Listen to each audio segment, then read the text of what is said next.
All right, good evening. This is lecture number 19, in which we're going to look at the Red Scare of the 1950s, otherwise known as McCarthyism. All right, let's get started. There's not a lot of visuals for this, so it's mainly going to be text. Nope. Let's try that again. Nope. There we go. Okay, so we had our first Red Scare back in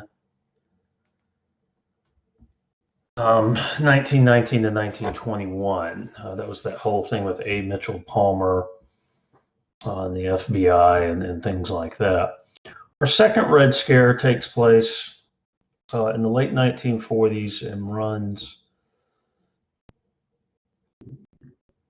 the bulk of it runs, it burns brightest up to about 1954, and then it kind of fades out. The fear of communism will never completely leave the United States, but it does burn pretty bright in the late 40s into up to about 1954, and it's entwined with the career of Joseph McCarthy, the senator from Wisconsin. Now, in the late 1940s, there were several. I'm going to kind of go in chronological order to keep this all together. But what we begin to see, well, let's talk about the cases first.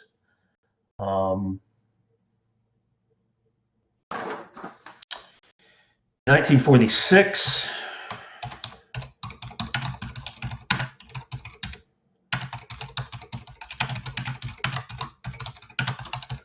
Soviet Union, Canada caught spies who were reporting to the Soviet Union.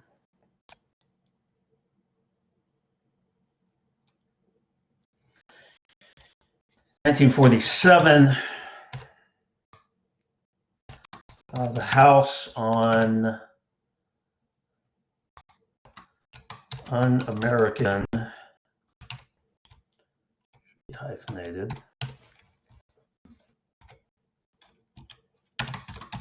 activities, which is going to be called HUAC from here on out.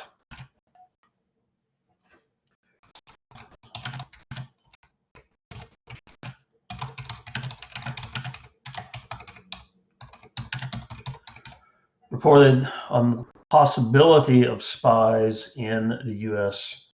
Treasury Department in the 1930s.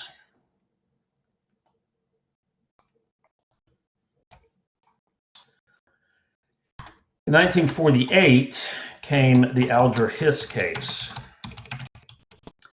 Hiss was accused of being a Soviet spy by a guy named Whittaker Chambers.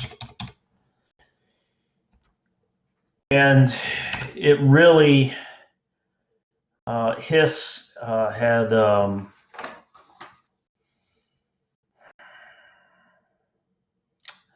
Hiss had a very distinguished pedigree, having gone to Harvard Law School, Johns Hopkins, who had worked for the State Department, who had worked for a justice of the Supreme Court.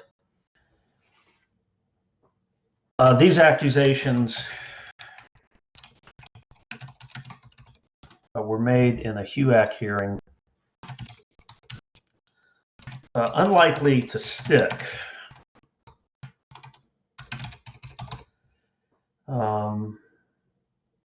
Except one HUAC member kept in pursuit,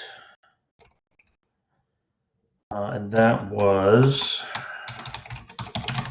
Richard Nixon, who was in the House of Representatives in 1948.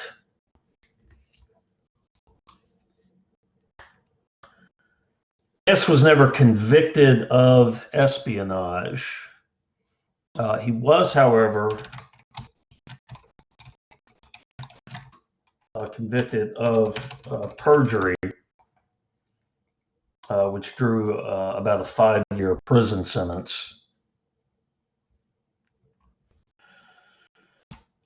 This is all going somewhere, I promise. Move up to 1949. Now, in 1949, we have the two great shocks of 1949. And we've already talked about these before. Great shock number one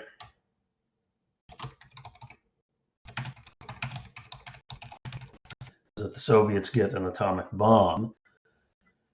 Generally, it was thought that the Soviets, at the earliest, would not crack the atomic secret until the mid-1950s, the latest, at least 1961.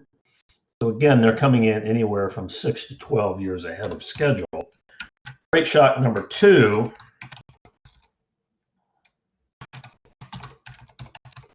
is that China fell to communists. Despite all of the money and resources that the United States had poured into the anti-communist movement in China, China finally in 1949, the Civil War in China collapsed, and China fell to communists.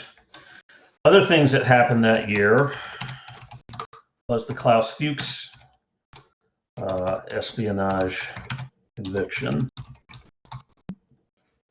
Fuchs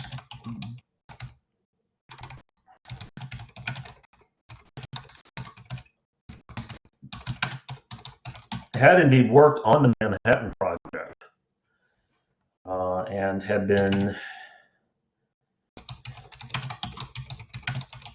giving the Soviets information since 1941. Now, he didn't do this for money.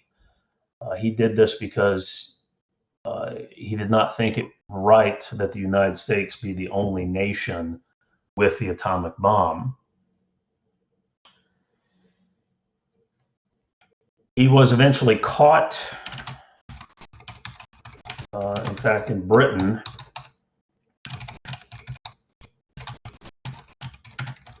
and sentenced to 15 years. After his release, he was traded to the Soviets to get a couple of spies back. This was pretty common during the Cold Wars. Every now and then, the Soviets and the Americans would make a trade for spies or for other people who wanted to switch sides. But he apparently lived in East Berlin, had a family, and then died sometime in the 1980s. After the Berlin Wall fell, his daughter,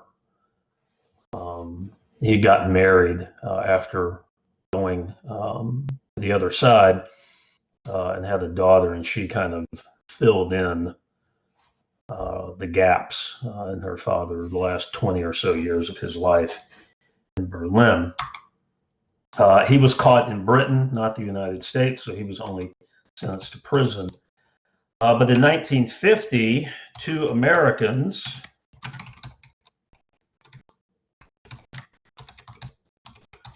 were convicted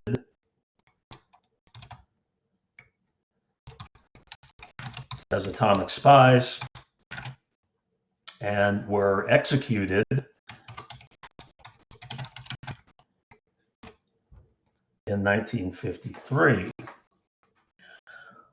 What this all did was create a feeling, well, let's add to this as well, one more thing, of a stalemate in Korea.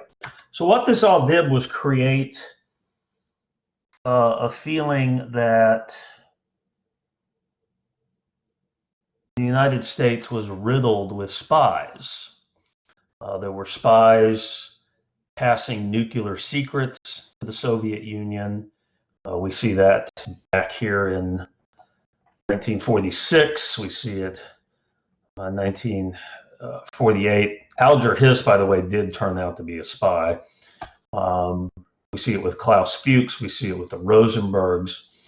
So this feeling that the United States was riddled with spies, and that those spies were the problem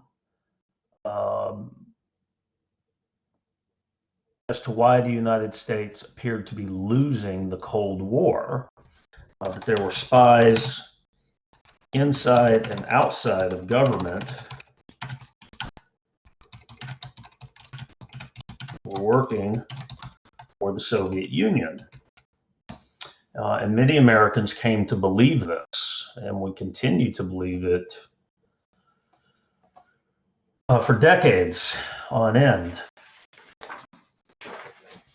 What this created was the perfect opportunity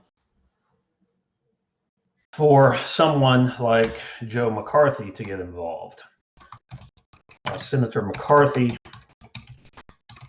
Wisconsin, February 12th, 1950, Wisconsin.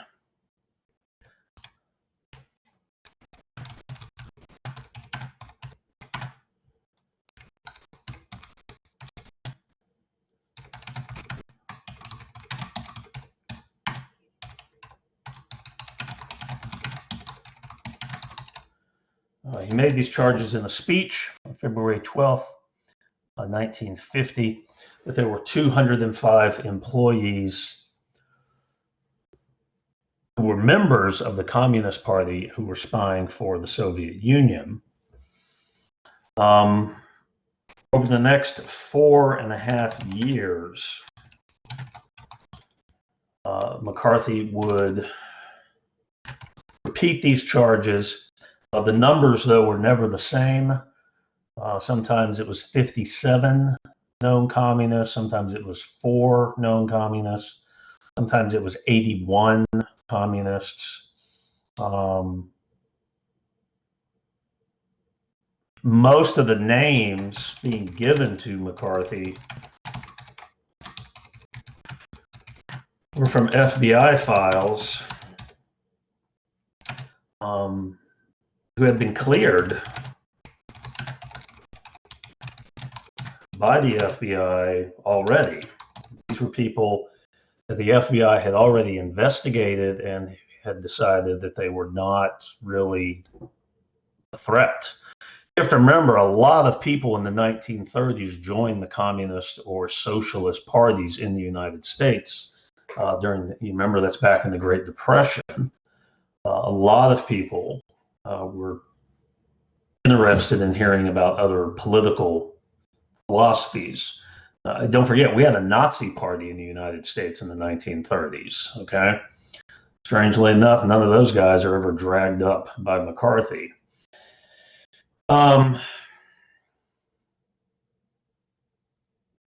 What this all leads to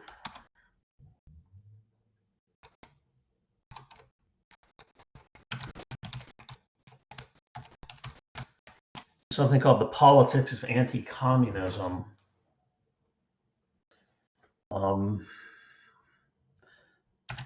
Democrats and Republicans will accuse each other of being, quote, soft on communism, pretty much for the next 40 years or so. The Republicans will do it to the Democrats in 1952. Democrats will do it to the Republicans in 1960. Republicans will do it to the Democrats in 1968. Republicans will do it to Democrats in 1980, and so on. But you'll accuse the other side of being soft on communism. This is also sometimes referred to, the politics of anti-communism, sometimes has a second name, red baiting. This is not unusual. We saw the same thing during the George Bush, the second George Bush administration, George W. Bush, where Republicans and Democrats were accusing each other of being soft on radical Islam or soft on the war on terror. So it's an old trick, but it starts here in the 1950s. It will be very useful by the Republican Party. And again, the Democrats will do it as well, but the Republicans will do it first in the 1952 election.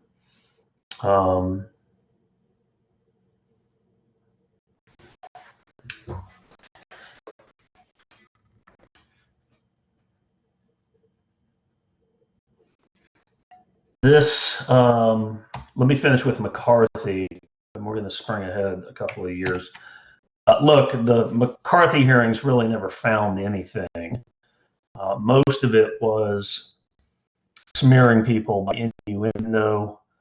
And it would be the strangest things, like, there was one case, I just read about it today. A guy signed a petition calling for more funding for public schools. The petition was started by somebody whose uncle once attended a Communist Party meeting in 1934. Okay, so it's this kind of innuendo and very loose relationships that are used to destroy people's careers. Again, it's not that there weren't communists in the government. Again, Alger Hiss turned out to have been spying for the Soviets. It's that all these other innocent people had their careers destroyed along the way. People who had done nothing, really didn't maybe attend some meetings back in the 30s, and people who had already been cleared by the FBI had their careers, had their livelihoods destroyed by McCarthy and by his main attorney, Roy Cohn, who was once called the worst human being that ever lived. Well, McCarthy finally overdid himself in 1954, the Army McCarthy hearings. McCarthy had found a army dentist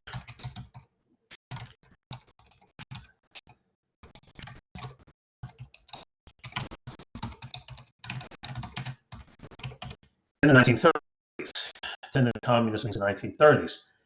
Based on this, McCarthy became convinced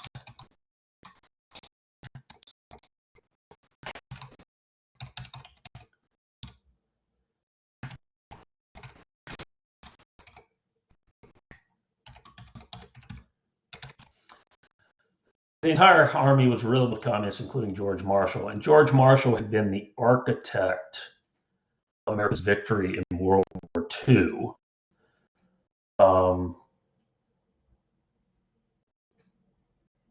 All the major generals, like Dwight Eisenhower was the head of U.S. operations in Europe. Well, Dwight Eisenhower reported to George Marshall. That was his superior. Douglas MacArthur out in the Pacific, his superior was George Marshall. Okay, so Marshall was at the pinnacle, at the very top of the military, and to accuse him of being a communist, that takes balls. Anything, the hearings are held on TV. Big mistake, because on TV, people got to see the real McCarthy. They got to see him browbeat witnesses. They got to see him cut off witnesses when the answers weren't going their way. They got to see him twist what witnesses were saying. They got to hear him insinuate that witnesses were homosexual without any proof. And so the American people got to see for themselves what Joe McCarthy was like. And that pretty much was the beginning of the end. He'd never really had the support of the president. The Republican president at this time was Dwight Eisenhower, and the rest of the Republican Party began to turn on him as well. He was eventually censured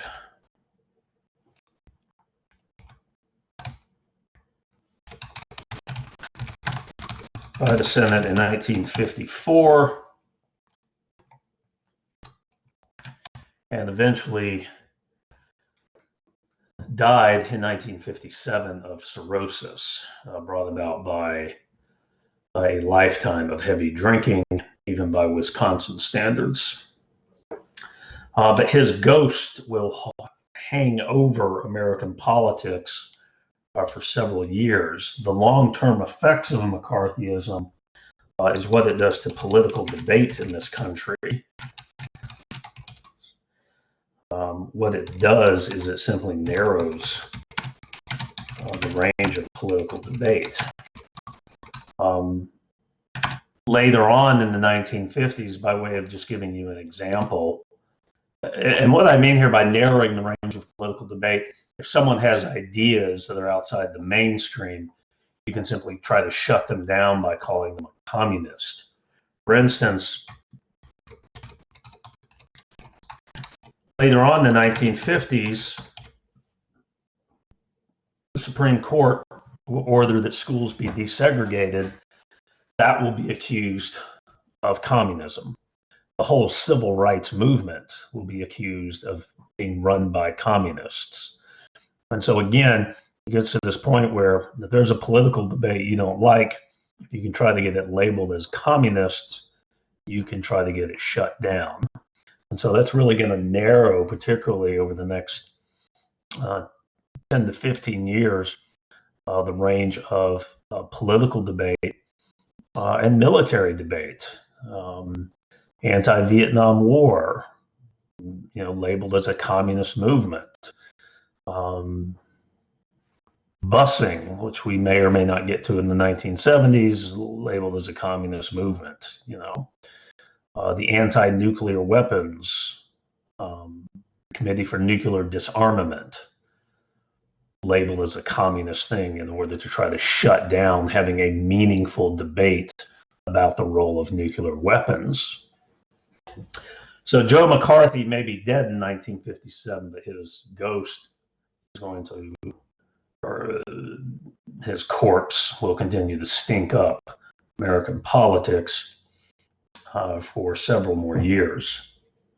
Now, I skipped over the 1952 election to finish off McCarthy. So let's backtrack here. The presidential election 1952 was pretty exciting, largely because neither the current president nor the vice president were running for office. This is something that had not occurred, since 1920.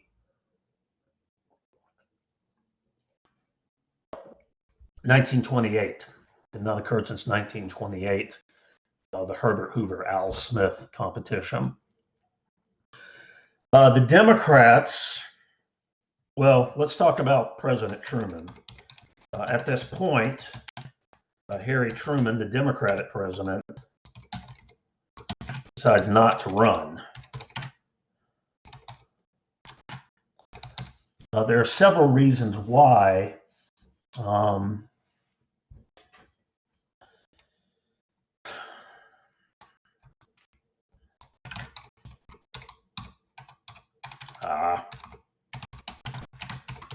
The stalemate in Korea was definitely hurting his popularity. You have Joe McCarthy out there basically proclaiming that every Democrat from the 1930s onward are communists. That's not helping. And he lost New Hampshire primary to Estes Kefauver. If you're the sitting president of the United States and you lose the New Hampshire primary, you might as well start packing your bags because that is a blow from which there is almost no recovery. In 1968, when Lyndon Johnson decides not to run for president, it will be after almost losing the New Hampshire primary. So,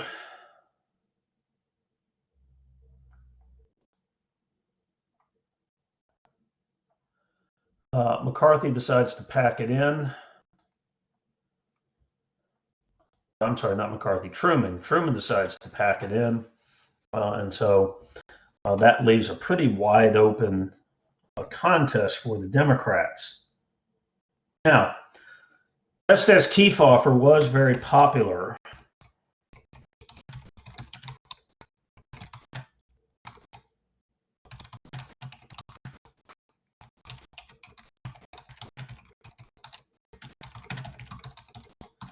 Kefauver had come to prominence because of the organized crime hearings he had chaired. Those of you who have ever seen Godfather 2, a great deal of the plot of that movie revolves around the organized crime hearings. And these crime hearings have been shown in movie theaters. You could just go to the movies and watch these crime hearings, and they were fascinating. You know, most Americans had never seen anything like this. Real mobsters talking the way mobsters talk, acting the way mobsters act. You know, this had never been seen before. Fascinating. Well, the problem, though, is that old Kefauver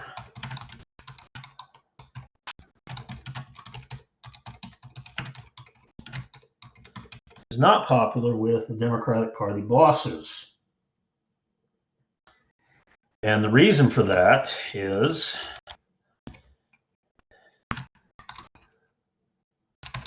he had uncovered the links between the mafia and the Midwestern Democratic Party bosses. Okay? So the bosses decided they didn't really like him, and he did not get the nomination. The Democratic nominee eventually became Governor Adlai Stevenson of the great state of Illinois. The Republican Party had its own problems.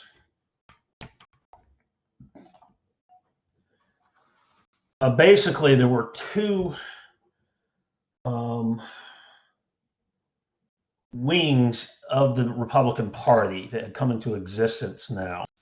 There was what we're going to call the East Coast wing. These would be,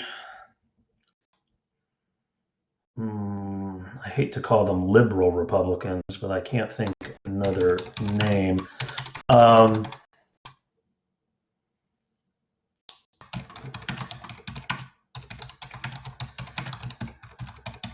These were Republicans who had finally decided, you know what, the New Deal's not going anywhere. These were interventionist in foreign affairs. Okay, so they're largely East Coast interventionist. These will later come to be called Rockefeller Republicans. The last one that we had as president was the first George Bush, 1988 to 1992. George W. Bush is more of the southern western Republican Party. So again, I don't want to call them liberal, but they were definitely not. They'd come to realize that, you know what? I just saw the perfect word for this: moderate. Okay, moderate. The New Deal isn't going anywhere, so we best learn to live with it. And a very interventionist in foreign affairs. On the other side of the Republican Party was the conservative wing, which was Western and Southern.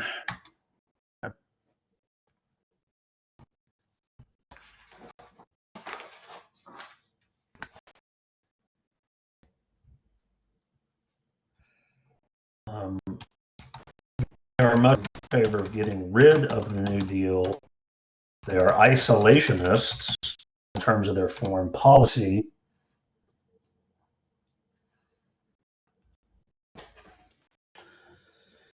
And these two wings are really fighting. And the Republican Party really, since 1952, has sort of fought amongst themselves regarding these two wings.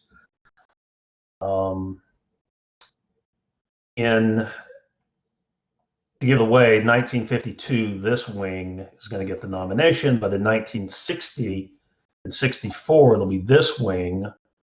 Then in 1968, it's kind of a weird combination of both.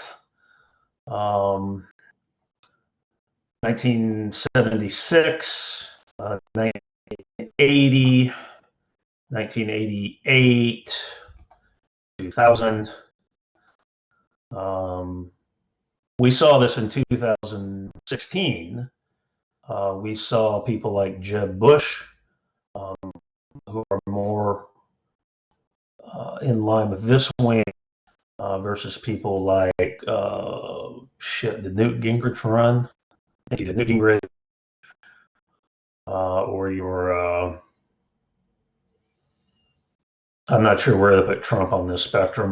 Newt Gingrich, probably Paul Ryan, Mitt Romney definitely on this wing, even though he's from the West.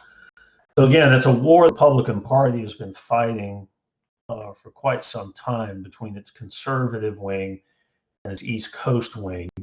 It has somewhat evolved when we get to talking in the 1980s about the new right.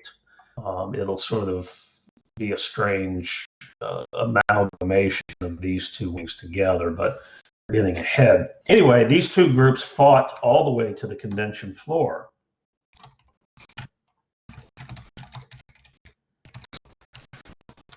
Over who was going to get the nomination. Eventually, thanks to some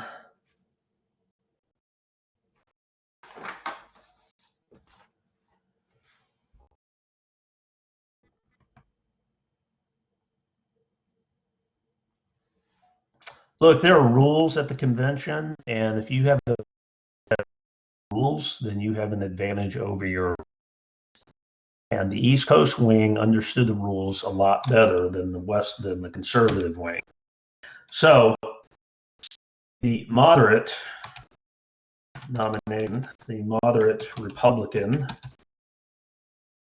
wins the nomination is Dwight Eisenhower. But the Republican Party is really badly fractured by this fight between the moderate and conservative wings. In an effort to kind of heal the schism that opened up, the vice presidential choice will be coming from the conservative wing, and that would be Richard Nixon, who is the Western, is much more conservative than Dwight Eisenhower. Now, we'll be seeing a lot of Nixon later on. During the election, so again, this is Stevenson versus Eisenhower. During the campaign, 1952 campaign, Richard Nixon almost got dropped. The problem for Nixon happened to be a bit of a scandal. Not the first time Nixon will be caught up in a scandal. $18,000 in undeclared gifts.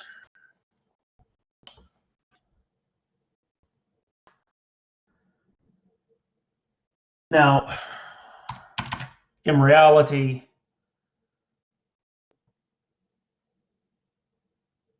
there had been full accountability on these gifts. They had been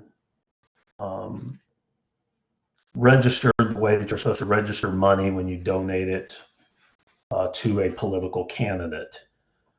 There's a bigger scandal that everyone missed, but this is not really a scandal.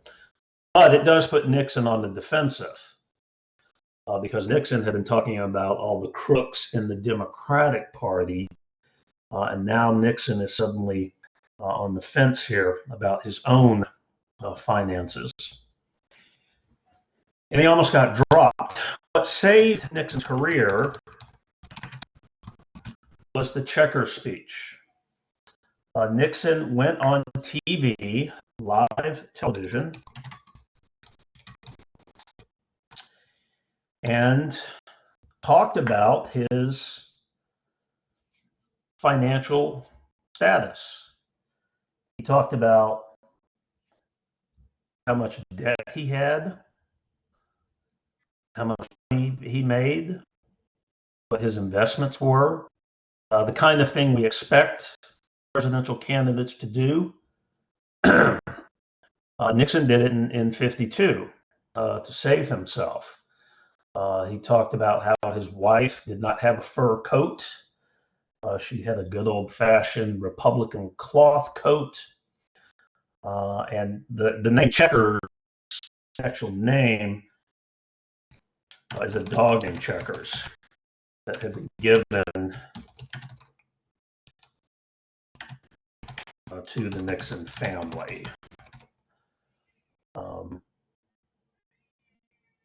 And his daughters, you know how little girls are with pets, and so Nixon said he wouldn't be giving back the dog. It saved Nixon's candidacy. The next day, telegrams poured into the Republican National headquarters in Nixon's favor, and so it saved Nixon. He's going to try this again in the 70s with not as much success. A couple of other things about the 1952 election. It's the first time that medical histories were released by the candidates. That had never been done before. This was done largely because Eisenhower maybe not completely in the best shape. In fact, Dwight Eisenhower would have 3 heart attacks while serving as president. Come election day, it's a pretty big blowout. Eisenhower, 55% of the popular vote, and 39 of the 48 states go to Eisenhower. Right. So, in fact, it was the first time a Republican had won Texas since 1872. So yeah. Okay, so that gets us through Red Scare McCarthyism. I'm probably going to make one more video this week on foreign affairs. That way I can get to civil rights on Monday.